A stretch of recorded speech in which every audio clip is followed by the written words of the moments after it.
So who is Seacret? Before you could understand the magnitude of that question, we must first make sure you understand the timing of where you sit right now. This world that you have been born into has gone through some interesting transitions over the last few centuries. The mid-18th century gave rise to the industrial age as we became producers, manufacturers, developers, builders. And in order to do so, laborers were needed. The 19th century gave rise to big business, corporations, as the expanding population started to grow and the quality of life was starting to increase.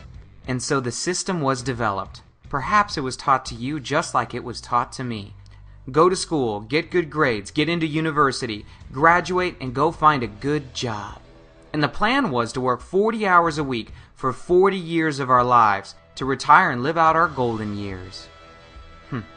But throughout history, events have happened that have made it difficult for people to survive inside of that system. And if the plan that has been indoctrinated into us for so long is working so well, then why is it 95% of the population by age 65 is dependent on friends, family, and the federal government for basic needs like food, clothing, and shelter?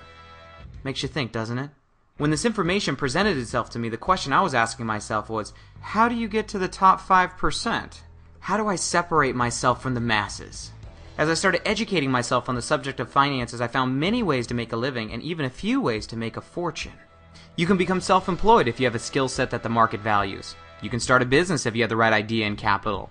You can purchase a franchise, an already proven system that works. The challenge for me is my skill sets didn't pay well in the marketplace, nor did I have the capital to start a business or purchase a franchise. So now what? Do I just settle for the mediocrity of a 9-to-5? In the midst of all of this comes the greatest transition in the history of mankind as we move from the industrial age into the information age. Anything you've ever wanted to know is now just a click away. And where once relationships were developed face to face, the world is now your community as social media has taken over. If Facebook were a country, it'd be the third largest in the world, with 1 out of every 9 people with an account. YouTube has 490 million unique visitors that visit every month that watch 2.9 billion hours of videos. And Twitter is adding 500,000 users and sending 190 million tweets per day. And so what does this mean? Times have changed, and you are connected now with more people than ever before. So who is Seacret? I promise you we're almost there. See, in the midst of this economic downturn, there's been an industry that has continued to go up and to the right for the past decade.